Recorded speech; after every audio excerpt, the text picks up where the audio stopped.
5वां अध्याय। गोकुल में भगवान का जन्मोत्सव। श्री सुखदेव जी कहते हैं, परीक्षित, नंद बाबा बड़े मनस्वी और उदार थे। पुत्र का जन्म होने पर तो उनका हृदय विलक्षण आनंद से भर गया। उन्होंने स्नान किया और पवित्र होकर सुंदर सुंदर वस्त्र आभूषण धारण किए। फिर वेदज्ञ ब्राह्मणों को बुलाकर स्वास्थ्य वाचन और अपने पुत्र का जात कर्म संस्कार करवाया। साथ ही देवता और पितरों की विधि पूर्वक पूजा भी करवाई। उन्होंने ब्राह्मणों को वस्त्र और आभूषणों से सुसज्जित 2 लाख गौएं दान की। रत्नों और सुनहले वस्त्रों से ढके हुए तिल के 7 पहाड़ दिए। संस्कारों से ही गर्भ शुद्धि होती है, यह प्रदर्शित करने के लिए अनेक दृष्टांतों का उल्लेख करते हैं।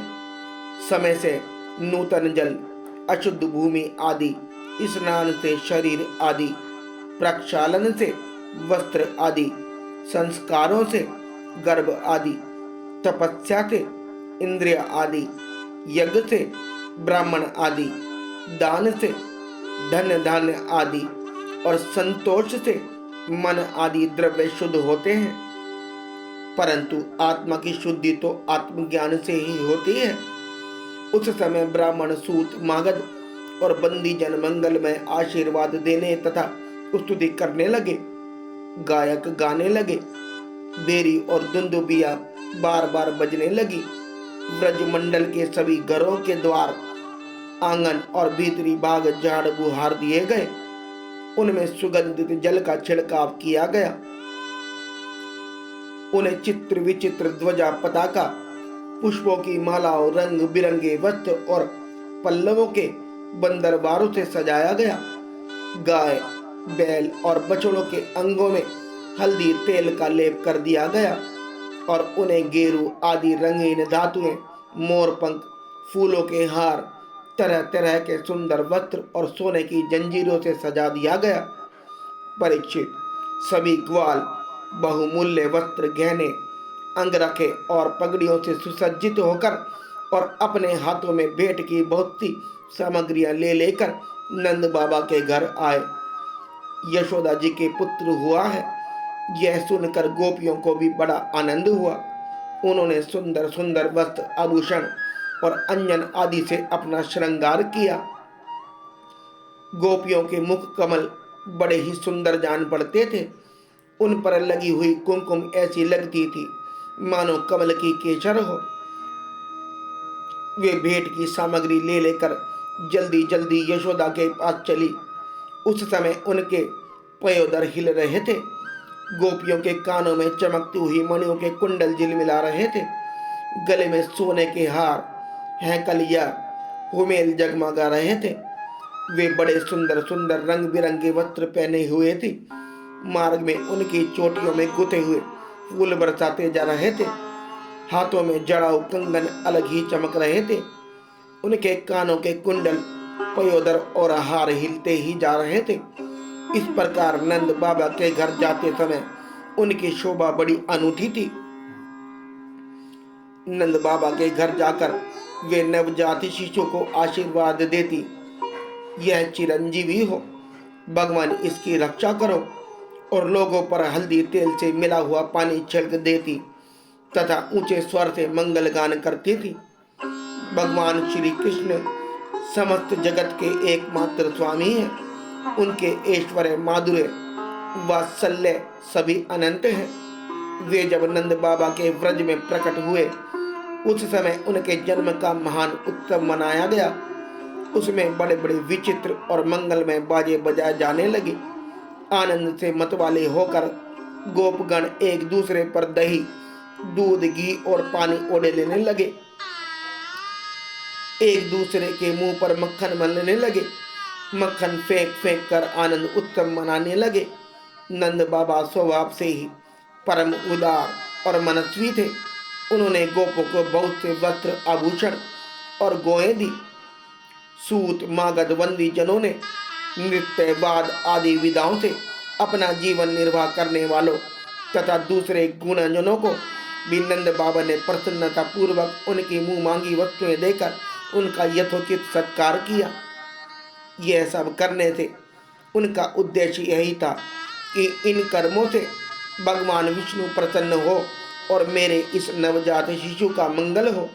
नंद बाबा के अभिनंदन करने पर परम सौभाग्यवती रोहिणी जी दिव्य वस्त्र, माला और गले के भांति भांति के गहनों से सुसज्जित होकर गृहस्वामिनी की भांति आने जाने वाली स्त्रियों का सत्कार करती हुई विचर रही थी। परीक्षित, उसी दिन से नंद बाबा के ब्रज में सब प्रकार की रिद्धि सिद्धियां अटखेलियां खेलने लगी और भगवान श्री कृष्ण के निवास तथा अपने स्वाभाविक गुणों के कारण वे लक्ष्मी जी का क्रीड़ा स्थल बन गया। परीक्षित, कुछ दिनों के बाद नंद बाबा ने गोकुल की रक्षा का भार तो दूसरे गोपों को सौंप दिया और वे स्वयं कंस का वार्षिक कर चुकाने के लिए मथुरा चले गए। जब वसुदेव जी को यह मालूम हुआ कि हमारे भाई नंद जी मथुरा आए हैं और राजा कंस को उसका कर भी चुका चुके हैं, तब वे जहां नंद बाबा ठहरे हुए थे वहां गए। वसुदेव जी को देखते ही नंद बाबा सहसा उठकर खड़े हो गए, मानो मृतक शरीर में प्राण आ गए हों। उन्होंने बड़े प्रेम से अपने प्रियतम वसुदेव जी को दोनों हाथों से पकड़कर हृदय से लगा लिया। नंद बाबा उस समय प्रेम से विहल हो रहे थे। परीक्षित, नंद बाबा ने वसुदेव जी का बड़ा स्वागत सत्कार किया। वे आदर पूर्वक आराम से बैठ गए। उस समय उनका चित्त अपने पुत्रों में लग रहा था।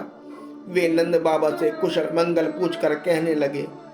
वसुदेव जी ने कहा, भाई, तुम्हारी अवस्था ढल चली थी और अब तक तुम्हें कोई संतान नहीं हुई थी, यहाँ तक कि अब तुम्हें संतान की कोई आशा भी न थी। यह बड़े सौभाग्य की बात है कि अब तुम्हें संतान प्राप्त हो गई। यह भी बड़े आनंद का विषय है कि आज हम लोगों का मिलना हो गया। अपने प्रेमियों का मिलना भी बड़ा दुर्लभ है। इस संसार का चक्र ही ऐसा है। इसे तो एक प्रकार का पुनर्जन्म ही समझना चाहिए।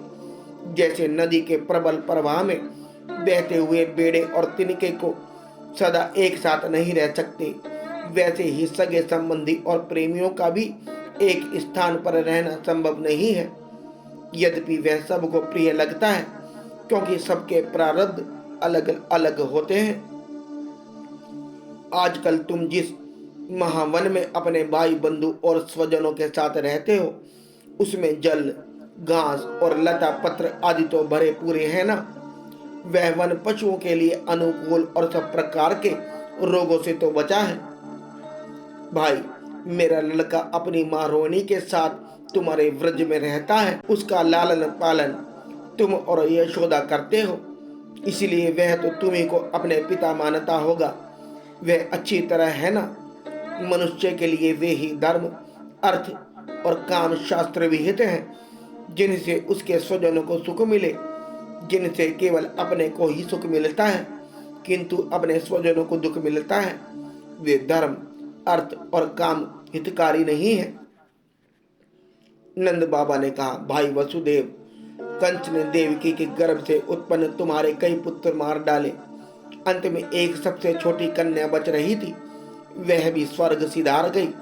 इसमें संदेह नहीं कि प्राणियों का सुख दुख भाग्य पर ही अवलंबित है। भाग्य ही प्राणी का एकमात्र आश्रय है। जो जान लेता है कि जीवन के सुख दुख का कारण भाग्य ही है, वह उनके प्राप्त होने पर मोहित नहीं होता। वसुदेव जी ने कहा, भाई, तुमने राजा कंस को उसका सालाना कर चुका दिया। हम दोनों मिल भी चुके।